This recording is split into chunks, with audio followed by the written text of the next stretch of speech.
Everyone, welcome back to my channel. कैसे हो आप सब? अच्छे से पढ़ाई कर रहे हो ना? तो आज हम बात करेंगे एसएससी सीजीएल की स्ट्रेटजी के ऊपर, क्योंकि बहुत सारे बच्चे ऐसे हैं जो मेरी स्ट्रेटजी जानना चाहते हैं कि मैंने एसएससी सीजीएल की प्रिपरेशन कैसे की थी। तो आज मैं आप लोगों को उसके बारे में बताऊंगी। तो देखो, एसएससी सीजीएल की अगर स्ट्रेटजी पे बात करें तो स्ट्रेटजी आपकी सबकी अपने टाइम के अकॉर्डिंग होती है, मतलब कि मैं बोल रही हूँ टाइम टेबल। बाकी बुक लिस्ट में आप लोगों को बता दूंगी और कुछ छोटे छोटे most important art note tips दे दूंगी जो कि आपके बहुत काम आएंगे एसएससी सीजीएल की प्रिपरेशन में। तो चलिए बात करते हैं। तो पहले अगर हम मैथ पे बात करें तो मैथ में एक बुक आती है राकेश यादव की, जिसमें कि 7300 कुछ क्वेश्चंस आते हैं और उसमें वो क्या दिया होता है, ऊपर आपको एक बार कोड मिलेगा जिसको स्कैन करके आप उस क्वेश्चन का वीडियो भी देख सकते हैं। और मेरे पास भी वो बुक थी। मैंने अपनी सारी बुक्स वहाँ पे, जहाँ पे हम रहते थे कोलकाता, वहाँ पे पड़ोस में एक लड़का था जो कि एसएससी सीजीएल की प्रिपरेशन कर रहा था। और जब मेरा हुआ और फिर मैंने यूपीएससी की तैयारी स्टार्ट की तो मैंने अपनी सारी बुक्स उसको फ्रीली दे दी थी, क्योंकि वो थोड़ा जैसे नहीं होता है, जो लोग यहाँ के होंगे वो जानते होंगे कि यहाँ पे थोड़ा बैकवर्ड है, तो कुछ लोग गरीब भी है, तो ऐसे ही मैंने उसको सारे अपने नोट्स वगैरह सब उसको दे दिए थे। तो उसमें दूसरी एक बुक आती है अर्थमेटिक की। दूसरी बुक मेरे पास वो थी, क्योंकि मैंने ओनली उसी एक बुक से तो प्रैक्टिस की थी, राकेश यादव सर वाली। अभी मुझे पता चला है कि राकेश यादव सर के नोट्स भी आते हैं, तब चाहो तो उनको ले सकते हो, नहीं तो राकेश यादव सर की जो बुक है 7300 क्वेश्चन वाली, वो बहुत अच्छी है। उसके बाद प्रीवियस ईयर के क्वेश्चन की मैंने प्रैक्टिस की थी किरण की बुक से। किरण की एक बुक आती है एसएससी मैथ करके, जिसमें प्रीवियस ईयर के क्वेश्चंस आते हैं, और इसके लिए क्लासेस मैंने की थी अभिनव सर से। आई होप कि जो बच्चे एसएससी सीजीएल की तैयारी कर रहे होंगे, ऐसा नहीं हो सकता कि वो उनको नहीं जानते हो। अभिनव मैथ करके है और वो बहुत अच्छा, मतलब बहुत कूल माइंड टीचर है, आपको हंसाते भी रहेंगे, पढ़ाते भी रहेंगे। एक तरह से बोले तो जैसे मैं हूँ ना, आप लोगों को लगता है कि दीदी हंसाती है, तो मैंने उन्हीं से सीखा है। सही बात यह है। तो बहुत अच्छे, मतलब एक टीचर ना करके आपको बड़े भाई जैसे लगेंगे। और अभिनव सर से मैंने मैथ पढ़ा था, और ऑनलाइन ही, फ्री में ही, कोई कोचिंग वगैरह नहीं ली थी। उसके बाद बात करेंगे इंग्लिश की। तो इंग्लिश की बुक मैंने आपको अपनी दिखाई भी है, लुसेंट जनरल इंग्लिश। उसको मैंने इसीलिए नहीं दिया था क्योंकि मुझे खुद भी यूपीएससी में भी इंग्लिश की ज़रूरत थी। दूसरी एक नीतू के नोट्स आते हैं, एक कोई नीतू है मतलब मैम, उसके नोट्स आते हैं, वो भी ले सकते हैं, लेकिन मैंने नहीं लिए थे। बाकी मैंने सुना था उनके बारे में भी। मैंने लुसेंट की जनरल इंग्लिश की बुक ली थी, और एक वो कैब की बुक आती है जयदीप सिंह, उसमें आपको आइडियम्स फ्रेज वगैरह मिल जाएंगे। वो भी बहुत अच्छी बुक है। और क्लासेस मैंने की थी इंग्लिश की वाईफाई स्टडी से, संजीव सर से। वो वोकेब कराते थे, मॉर्निंग में उनकी क्लास आ जाती थी, बहुत मज़ा आता था, मतलब मैं इंजॉय करके पढ़ती थी। उसके बाद बात करेंगे रीजनिंग की, वाईफाई स्टडी की क्लासेस, वो मैंने सबसे पहले की, उसके नोट्स बनाए प्रॉपर। और उसके बाद में बुक मैंने पढ़ी थी आरएस अग्रवाल की, जो कि बहुत अच्छी बुक है। और बाकी वही प्रीवियस ईयर के क्वेश्चन की प्रैक्टिस किरण की मैथ से।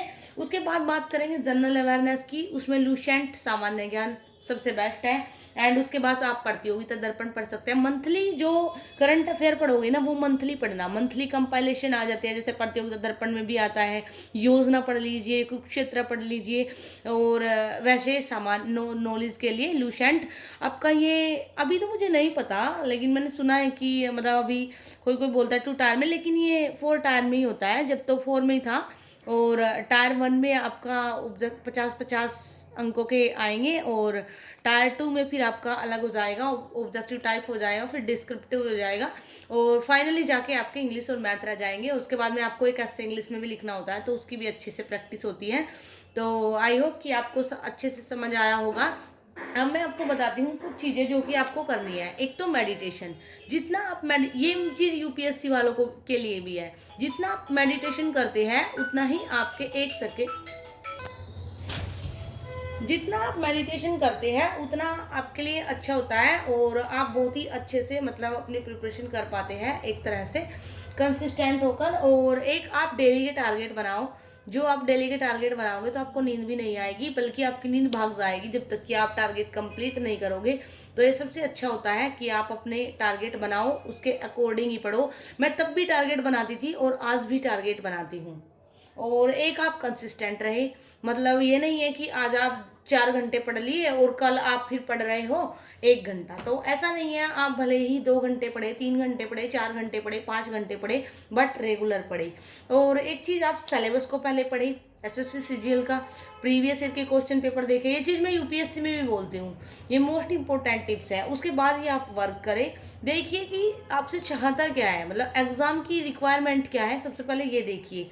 एक proper monthly and weekly strategy बनाइए। देखो मैं बना के दे सकती हूँ, लेकिन मैं इसलिए नहीं देती, हर बच्चे के पास अलग टाइम होता है। अब मैं बना के दे दूँ, आपके पास इतना टाइम ना हो तो कोई मतलब नहीं है।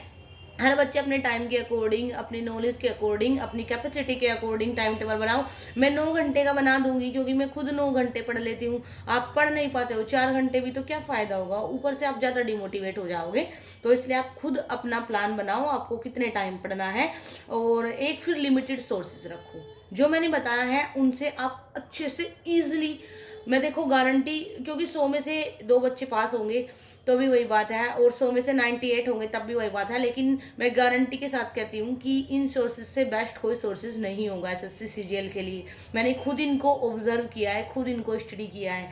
एंड एक चीज़ बोलूँगी कि एप्लीकेशन को समझे। जो जनरल इंग्लिश की आप बुक लेके आओगे ना ल्यूसेंट में, उसमें रूल्स दिया होगा और एप्लीकेशन दिया होगा, तो आप रूल्स के साथ साथ एप्लीकेशन को भी समझना, जिससे कि अगर कोई और रूल आता है तो भी आप उसको सोल्व कर पाओ। एक चीज़ फिर आप टारगेट बनाकर चले, ये तो मैंने आपको बता ही दिया। एक सबसे लास्ट में बोलूँगी, मॉक टेस्ट जरूर दें।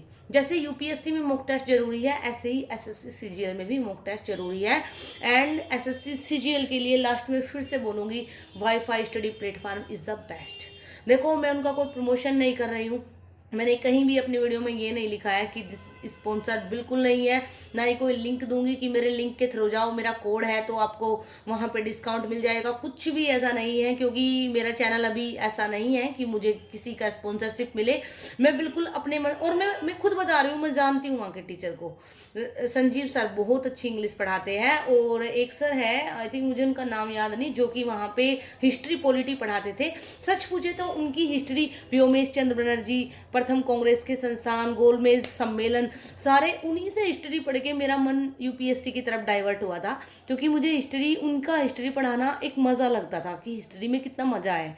तो आई थिंक कि आप उनकी वाईफाई स्टडी की क्लासेस करेंगे। तो अब तो मुझे नहीं पता, लेकिन मैं तब का बता रही हूँ। अब तो मुझे नहीं पता वहाँ पे संजीव सर पढ़ाते हैं या नहीं, लेकिन तब पढ़ाते थे। थोड़ा उनके बाल वगैरह उड़े हुए हैं, बहुत अच्छे टीचर हैं।